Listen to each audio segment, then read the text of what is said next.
का संगत लगी।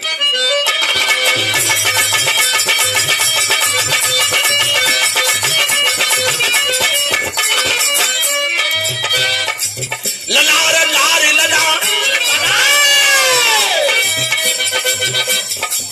जहां की देवियां मैदान बीच जंग करे, जहां की देवियां मैदान बीच जंग करे, सवार छोड़कर दुश्मन का फीका रंग करे।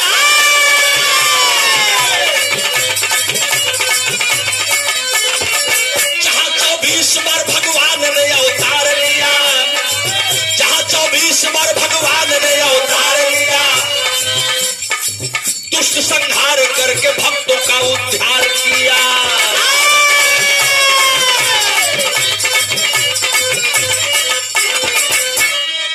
हरिंदर अनुपम देश वही, अनुपम देश वही भारत की ये धरती है, जहाँ पर दूध की नदियाँ सदा ही बहती है। वहीं पर अश्वपति क्षत्रिय रजनवा हो, सुता सयान जिनकी सावित्री धनवा हो। दूधते बरजो की बाबूजी परेशान हुए, दूधते बरजो की बाबूजी परेशान हुए, बेटी जो पर न मिला बाबूजी हैरान हुए।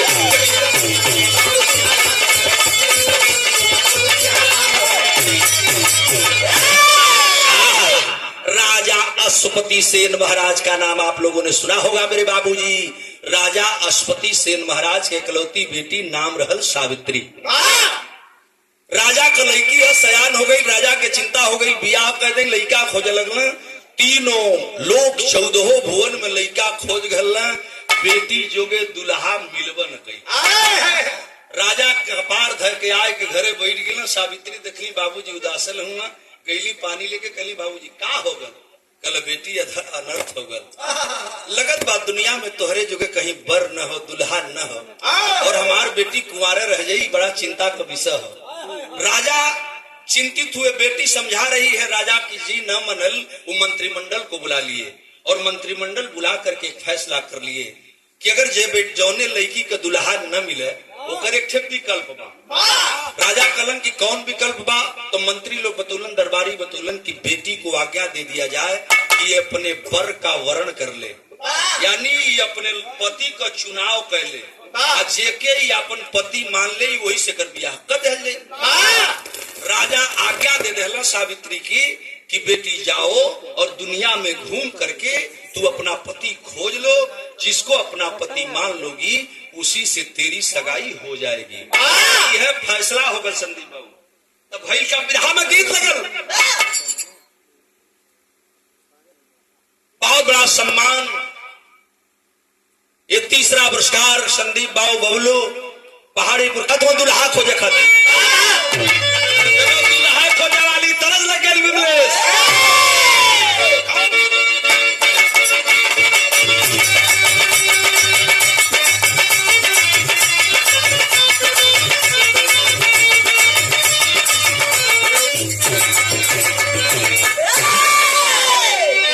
भैया भैया कवि जी तर्ज दिखाएंगे।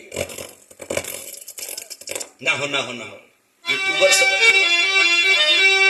इतना लोग चैनल वाले भाई बैठे लो गिनला, सारे हमारे सम्मानित साथी हैं और बहुत बड़ा सम्मान है इनका। हमने तो कहा चाइल्ड दे करके कहा, यहाँ नहीं जहां तक विरहा है हम बोलते हैं मन से। पूरी रात रिकॉर्डिंग करिए और मेरे विरहे पर कोई आपत्ति नहीं है।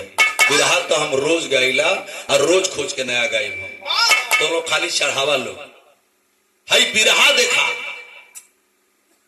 लड़किया के अपन दुल्हा खोजे खातिर बाबूजी कहला तो उसने तरल लग कि हो यहाँ जो करता हो, यहाँ जो करता हो ना खतल होई हर गल डाली के रुमलिया, गल डाली के रुमली अरे झुमती होई है गले डाल के रुम झुमती होई है गले डाल अरे झुमती होई है।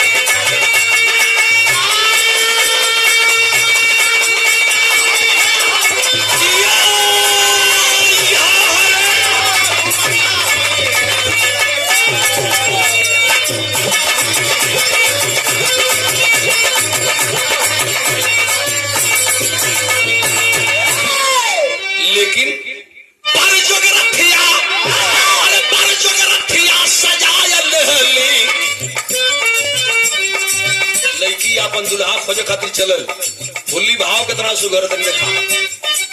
पर जगरथिया सजायल हली कन्या मंत्री के संगवा, लिया चलली कन्या मंत्री के संगवा।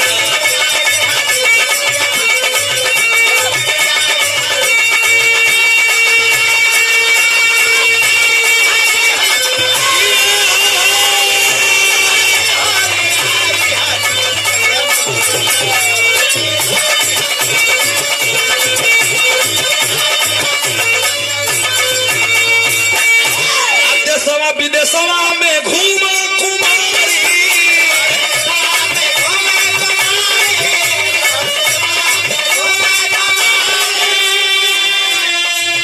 लेकिन परिणाम मिलल अइली जंगल मझारी।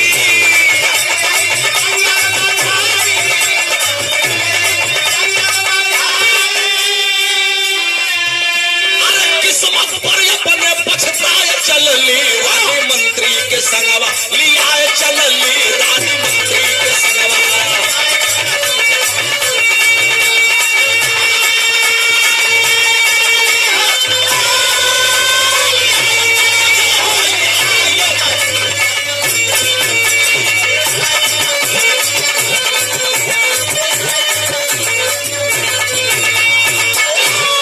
तीनों लोग 14 भवन में लईकी दुल्हा खोजे आयल, कहीं वहू के दुल्हा मिलबन कर। एको लड़का पसंद ना भल मोर बाबूजी, तो लड़कियां घर वापस आवत रहल। और जब लड़कियां मायूस होकर घर आ रही थी तो जंगल के बीचों बीच रास्ता रहल, जैसे हमरे भैया के बिरहवा में रहल जंगलवा में रास्ता रहल, डहरिया पकड़ के जात रहल तो लोग जंगलवा में ठेक करिश्मा हो गल।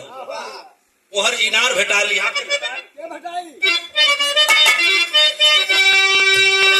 लकड़ी कटते एक जवान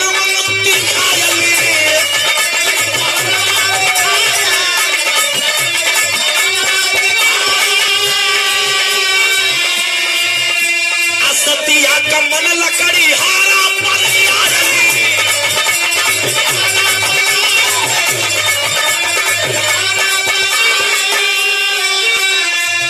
चाचा धीरे धीरे मेरा बुलायल हली रानी मंत्री के संग, लिया चलली रानी मंत्री के संग, लिया चलली रानी मंत्री के संग।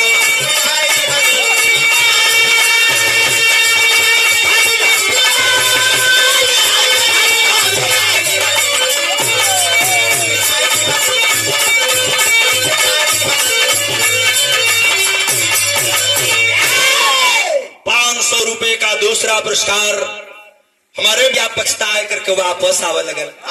जंगलवा में जब रास्तवा पकड़ के आवत रहल, एक ठे सूखल पेड़ रहल, वही पेड़वा पर ठे लइका लकड़ी काटत रहल। मंत्री जी के देखलस, कहल मंत्री जी रथवा को रोक दीजिए। और जब मंत्री जी रथ रोकलन तो लड़की का निगाह वो लड़का पर गई और नीचे बुलाती है और कह लगल तुम्हारा परिचय क्या है। तो बिरहा सुनने वाले श्रोता बंधु दिमाग इधर उधर न हो, लड़का लड़की में बात होखे लगल। वो पूछत बा कि हमार परिचय जान के का करबू। तब वो लड़कवा और लड़किया से बात होत बा। लड़किया पूछलस कि जरा अपना परिचय बताओ, तुम कौन हो। कहलस कि का हो देखत नहीं खा, हम टांगी ले ले बानी, लकड़ी काटत बानी, लकड़ीहारा हैं, आदिवासी हैं, जंगल कवासी हैं। आप पूछत हो कि तू के हुआ, तो सुना हम बतावत है। वो लड़कवा बतौलस का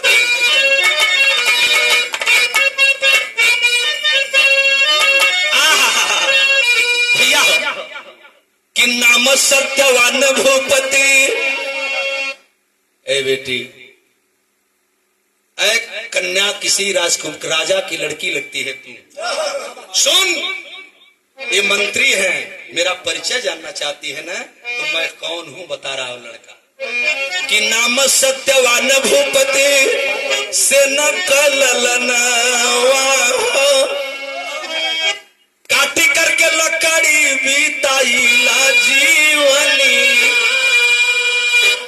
अंधी अंधा माई बाप राजा पाट छिनी गईले, ऐसा न समैया की भड़ली परेशानी।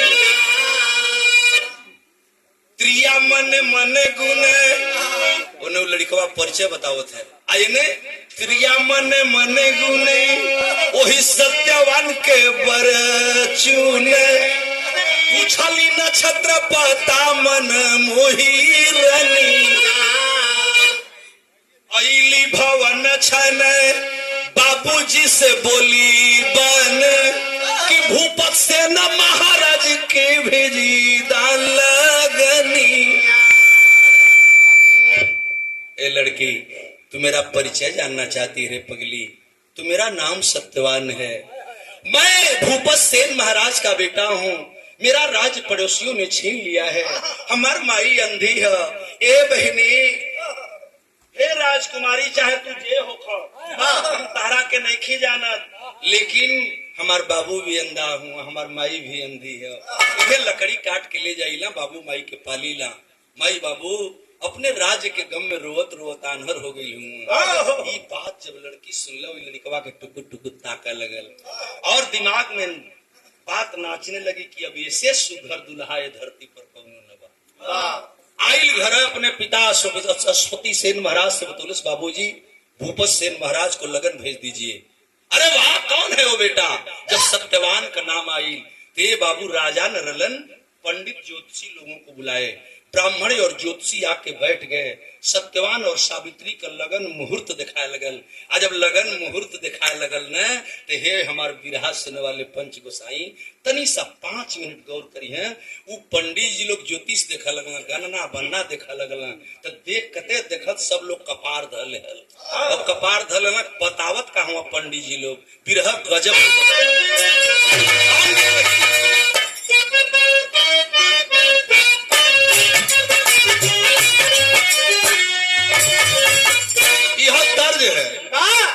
झाझर मानवा जनिछ वही हाय बाबा हो, झाझर मानवा जनिछ वही हाय बाबा हो, लगी है सुरु जावा जो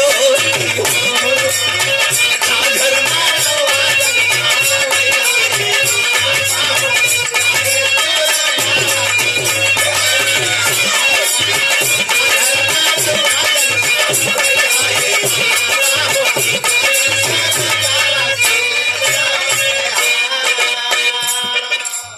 निकना ही कैलू बेटी बनवा में गईलू बेटी। पंडित जी लोग बतावत हुआ बड़ा अनर्थ होगा। निकना ही कैलू बेटी बनवा में गईलू बेटी, उठी गईला करम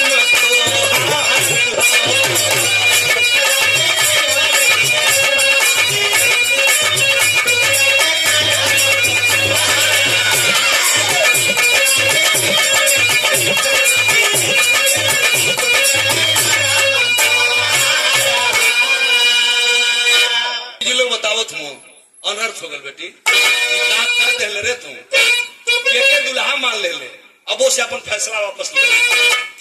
लड़कियां खड़ी हो, कहल कि का हो गल? बाबूजी कहले हूँ कि जैसे जेके तू दुल्हा मान ले वही से बियाह कर दे। तो हम दुल्हा चुन के आल, का बात है बतैबा लो। तो पंडित जी लोग बतौल का तनी सा भाई बिरहा देखा। मांगिका से नुरावा सत्या वाना जो होई है हो, मांगिका से नुरावा सत्या वाना जो होई है हो, लुट गई हाजी नीगी तो हारी हो।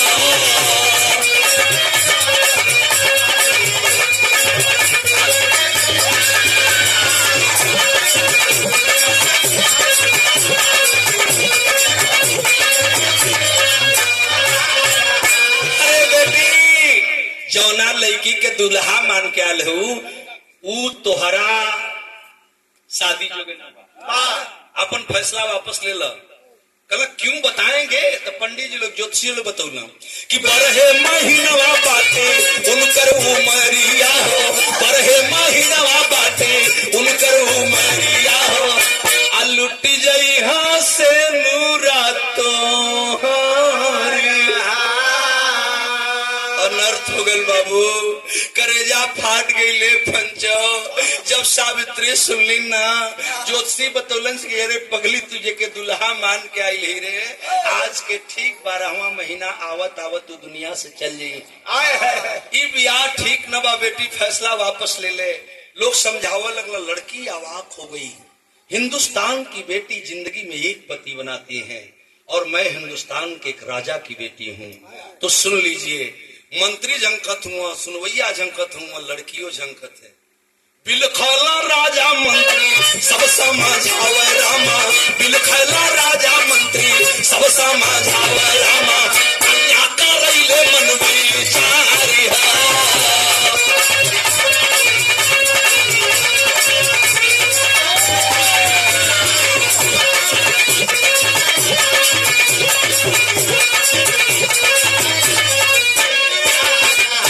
लड़की सोचने लगी और 2 मिनट खामोश रही। बैठ जाओ संदीप बाबू। 2 मिनट खामोश रहा, खामोश रहो के अपने बाबूजी की तरफ मुखातिब है। कहले पूज्य पिताजी अपनी बचन का ख्याल करिए, बिरहा में बड़ी नीक तर्ज लगी। कौन की?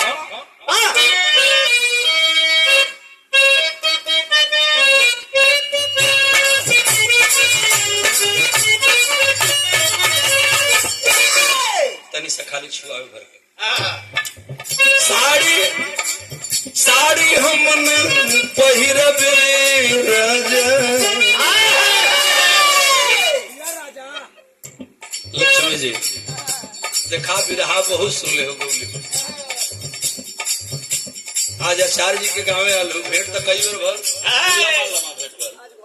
आज घरे भेंट भर तो के घरे ले लिया के चलो, घबरा बिहार से आल हो तो सेवा करके हम छोड़ो भैया। साड़ी हम पहिरबे लिया के डर,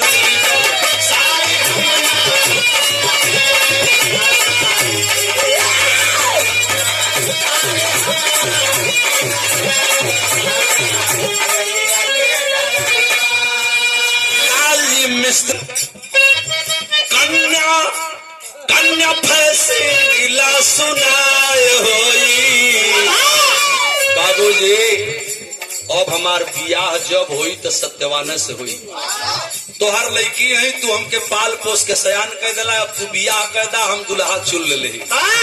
सुनो, अभी तोहार जिम्मेदारी नहीं है कि दुल्हा हमरा संगे एक दिन रही कि 1 महीना रही है। तू बियाह करके हमके उनके घरे भेज दा, उनका मड़ई के घर बाकी खपड़ा के बाकी बिल्डिंग बा, ऐसे तहार मतलब न बा। लड़की टाइट हो गई और उसका फैसले पर राजा को झुकना पड़ा।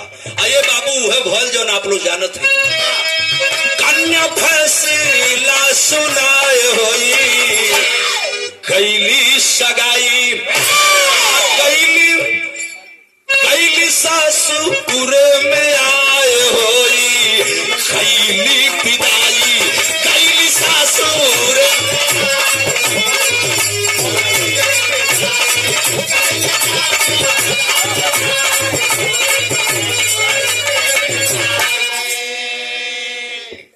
चिंता तो बात का सतावे लगल कि पंडित जी लोग कहले हुआ, ज्योतिषी बतौले हुआ कि 12वां महीना के आखिरी दिन आते आते तू विधवा हो जाएगी। यह बात सताने लगी। ये बाबू लड़किया के न नींद आवे हो न चैन आवे, 1 दिन 2 दिन 4 दिन ना महीना बीते लगल। हमार चाचा दादा पंच गोसाई बिरहा लोग सुनत हुआ बैठ के, तनी सब दिमाग लगई हम। एक दिन लड़की काटे लगल, लेकिन ओकरे खातिर एक रात पहाड़ हो गई। धीरे धीरे 12 महीना आई, नियराए लगल। 1 महीना 2 महीना 4 महीना बीतल, करेजा कांपा शुरू हो गल। कहीं पंडित जी लोगन का ज्योतिषी लोगन का बतिया सही न हो जा, यह रनिया के घबरावे लगल। लेकिन सास सेवा, ससुर सेवा, पति सेवा करती हुई वह एक पुजारन बन गई और सतीत्व का परिचय दे करके अपने पति की सेवा में लीन रहती थी। और सत्यवान लकड़ी काट के ले आवा, वही से रोजी रोटी चला। धीरे धीरे वक्त कितना बीत गई, हम बिरहा दिखाएं। भाव कैसे लगल?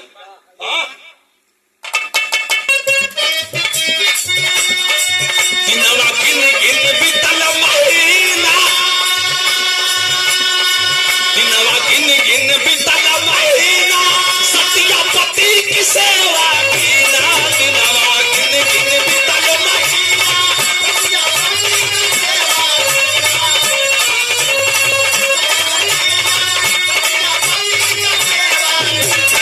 चाचा बाजार पर गए हो, कई दिनों रनिया 1 महीना 2 महीना 6 महीना 9 महीना बीत गई, 10वां जब लगल करेजा कांपे लगल, 11 महीना बीत गई, 12वां महीना के आखिरी दिन जोड़े खातिर 1 दिन 2 दिन 25 दिन बीत गई। अब तो और बेचैन है लड़की, लेकिन दिल के अंदर एक बहुत बड़ी उमंग है।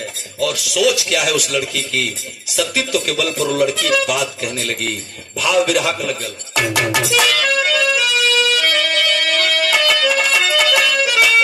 अरे सतिया ने क्या आगे काल का करी, से सूर्य रुके जमराज भी हुए बेहाल।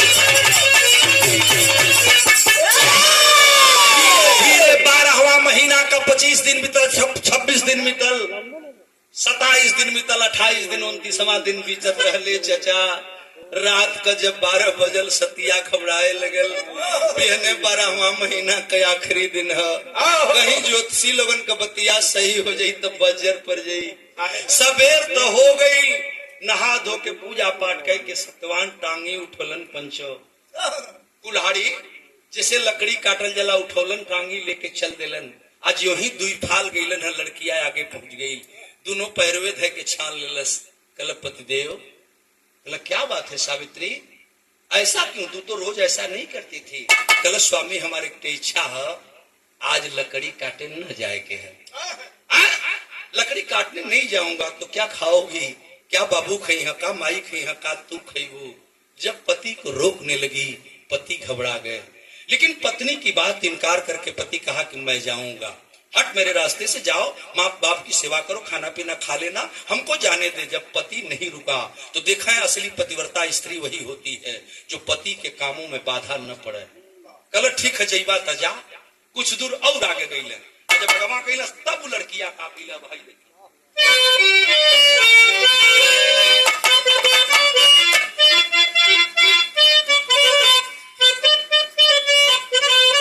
जल्दी में रहा तो काम बिगाड़ में खाली हमके तनी से छुआ के देवे तो हम लहा ले पावे, खाली जगह तो चाहिए, यह करो तेरा जिंदगी भी तथी भैया कि लकड़ी काटना चली भैला, लकड़ी काटना चली भैला, जावा नवा मनवा धड़कला, असतिया कहल सहमहु चलब, सजनवा मनवा धड़कला। ना मनवा जइबे करवा तो जब जही के है ना तो हमहू के लिए ले चला, तो सत्यवान समझाव, लेकिन सतिया पीछे आई हो, आ चढ़ा पेड़ पर लकड़ी काटन, माथा गए चकराई हो। सतिया समझे मौत का कारनावा, मनवा धड़कला, आए पंचोलीटा चंगे पर सत कवर, दिया नवा मनवा धड़कला। जो ही सत्यवान पेड़ पर चढ़लन, एक टांगी लेके एक छेव मरले रहलन। चचा चक्कर आ गई, आवाज आ गई, प्यारी सावित्री जरा मुझे बचा ले रे पगली। बाबू कैसो कैसो नीचे आने लगा, स्वामी आप नीचे आ जाओ। सावित्री तो जानती थी, समझ गई कि पति की अंतिम घड़ी आ गई। ए चचा, सत्य सुमिर करके एक सत्य का दीपक जलाती है, चंगा पर पति का सिर रख करके सहलाने लगी। पुराण बतावाला गौरी शंकराचार्य नहीं लिख रहा है, पुराणों में लोगों ने लिखा है, विद्वानों ने लिखा है कि उसी समय सर को सहला रही थी, जमलोक से जमराज चल दिए सत्यवान का प्राण निकालने के लिए। लेकिन चुटकी भर सिंदूर की लाज को बचाने के लिए सावित्री अपने पति को लेकर के बैठी है। बिरहा गजब हो गल। कैसे बेटा?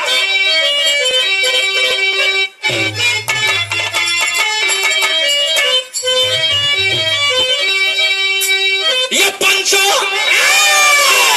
जमराज जब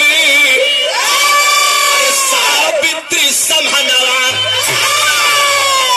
आए हैं, अरे सतिया का डोला देखबा रू कतौना बा।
यमराज आए तो जरूर सावित्री के पति सत्यवान का प्राण निकालना चाह रहे थे, लेकिन सत्यवती मांग में सिंदूर धारण करके 16 श्रृंगार करके बैठी वो लड़की लीन हो गई और पति के यादों में खो गई। यमराज जो ही हाथ बढ़ुलन, फिल्म वाले देखौले हुआ सती सावित्री जो फिल्म बनल रहल ओमे लोग देखौलन कि लगा कि यमराज जर के भस्म हो जाई और डर के मारे पीछे हट।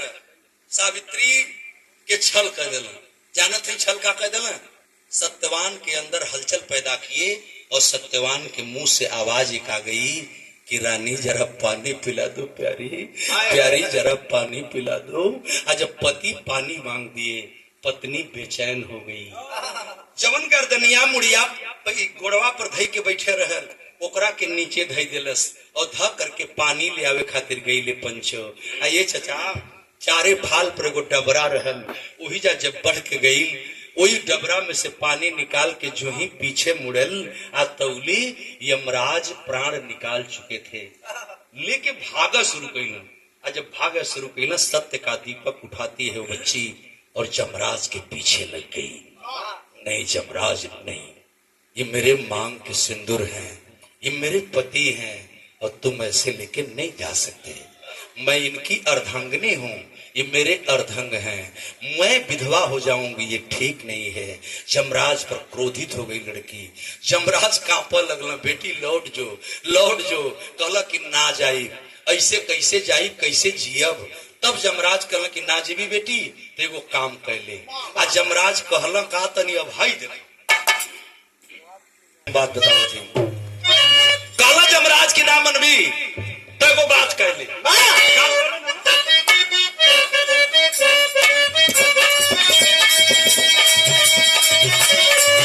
अरे कहा यमराज बेटी मांग ले मंगना,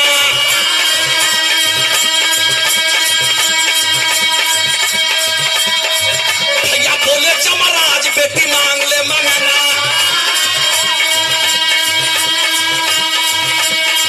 लेकिन छोड़े अपने पति वाला प्राण समझा। ए बेटी हमरा से कुछ बर मांग ले, आज जवन चाही तवन मांग ले, लेकिन लौट जो। फिर यमराज सचेत हो गया, कहला कि एगो बात ध्यान में रह, अपनी सैया की प्राण के छोड़ के जवन मन करी तवन मंगी। सावित्री चला के समझ गई, कहला कि यमराज ठीक है।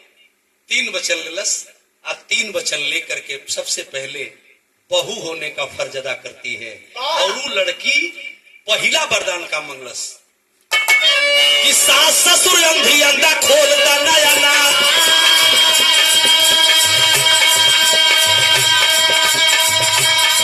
अरे सास ससुर अंधी अंधा खोल दा नया ना।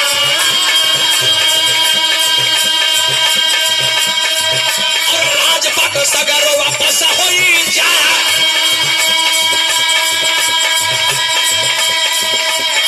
अरे ये मस्त कही के यमराज चली दहल, सतिया का डोला फिर रुकता न बायर। सतिया का डोला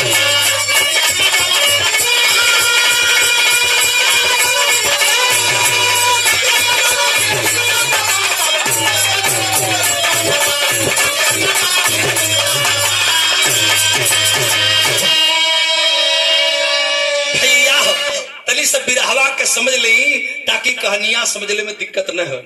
कल यमराज अगर कुछ देहल चाहत हुआ न तो हमारे ससुर अंधा हूँ, हमारे सास सनड़ी है, इनका राजपाट पड़ोसियों ने छीन लिया है, सब वापस हो जाए, आंख का रोशनी लौट जाए। बहु भैले को फर्ज पहला वरदान मंगलस। यमराज एवं मस्त कह दिए, कहे बेटी अब जाओ, तेरे सास ससुर की रोशनी आ जाएगी, राजपाट सब मिल जाएगा, वापस जाओ अपने राजमहल में रहो। यमराज सत्यवान का प्राण लेके चला शुरू कर दिलन।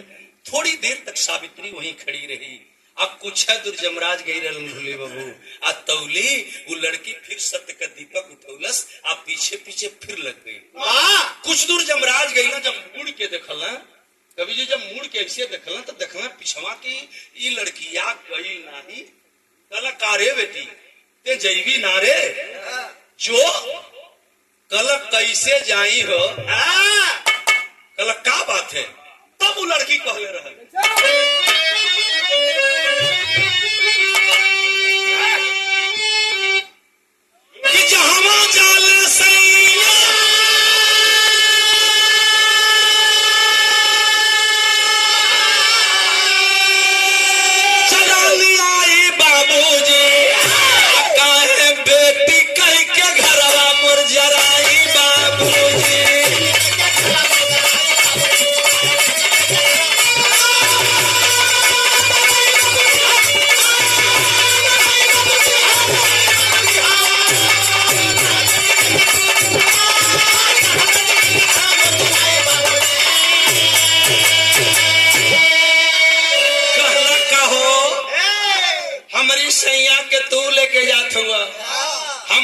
कहत हुआ कि तो जो बेटी लौट जो तो कैसन बाप हुआ कि हमके बेटियों कहत हुआ आ हमके विधवा बना के जात हुआ।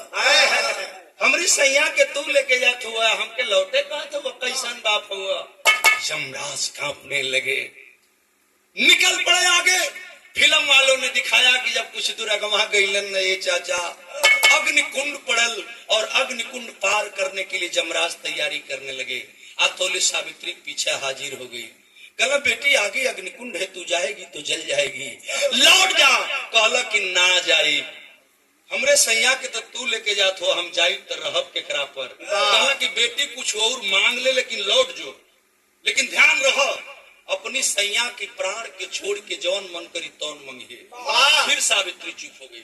आज 3 वचन लहलस। 3 वचन लहले के बाद तू सरका वरदान मंगलस। तू सरका वरदान तू दान मंगलस और तू सरका वरदान का मांगा जा तो तनिया भाई भी रहा देखा। अग्निकुंड के पास में पहुंचा सतिया पीछे आवत। यमराज कहे कि लौट जा बेटी, बार बार समझावा के नैहर में तो पिठिया पर का भाई बाप।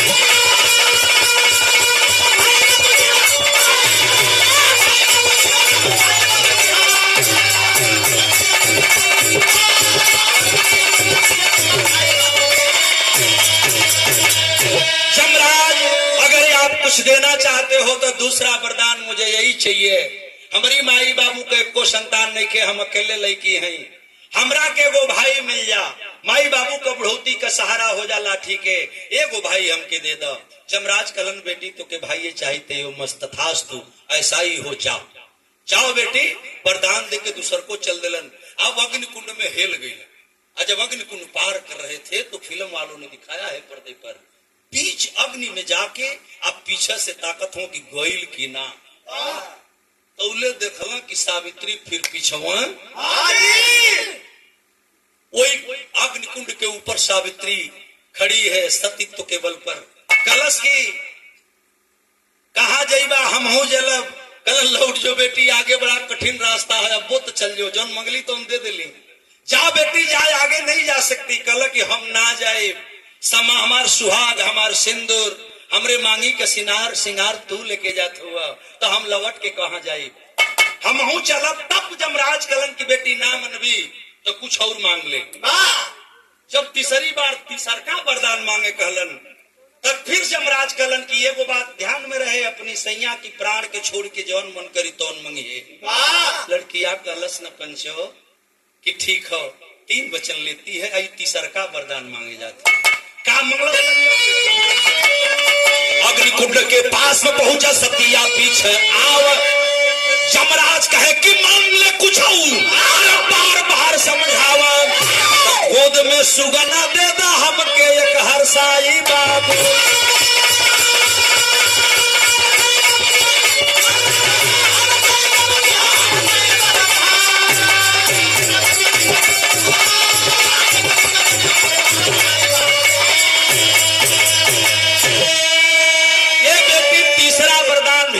सावित्री तीसरा वरदान मांगती है। यमराज अगर देना चाहते हो तो मेरे पति का प्राण नहीं दोगे ना, तो मुझे वरदान दे दो कि मैं पुत्रवती हो जाऊं, हमरे गोदी में को लड़का हो जा। कहना यमराज के अरे पगली तो के लड़के चाहत रहल है, तब पहले में मांग ले होती, हम तारा के दे देले होती। ए मस्त जाओ पुत्रवती भव।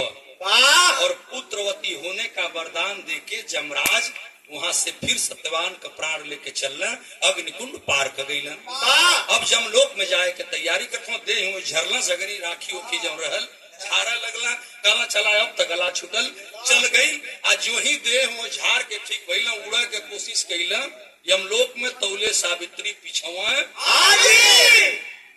बज्जर पर गल। कहला जमराज के करे बेटी तू गई नहीं रे।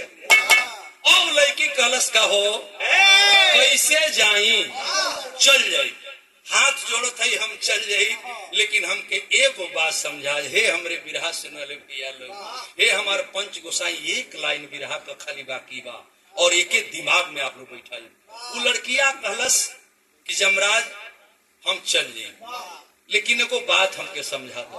तब लड़की का कलश करी देखा पर्दे कर जमरा चल थर थर का पलटना सतिया कहा कैसे लौट के जाई कैसे होई ललनवा जब की साथे में सजनवा लिहले जाई बाबू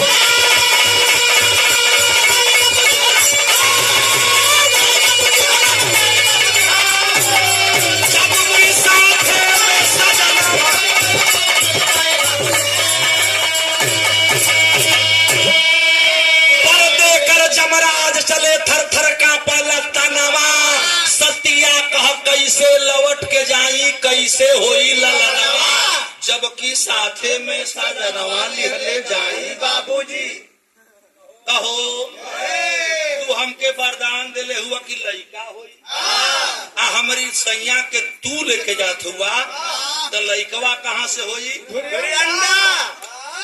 अरे घोड़ा धुरी अंडा जमराज के मार दलो हो जा ठंडा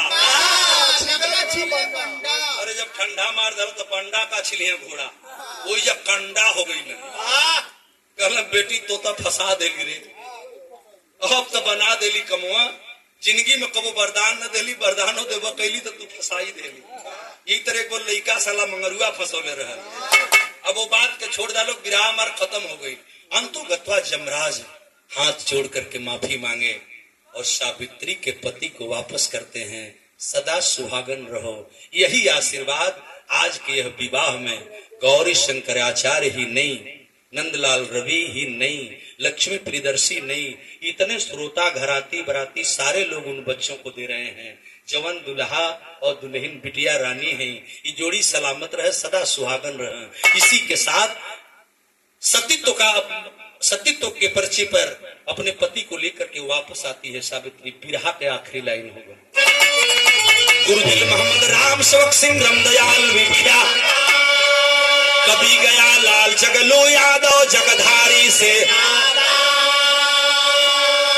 अरे सत्यन के आगे काल का करे आचार्य गौरी शंकर से जान मिलई हो काल सत्यन के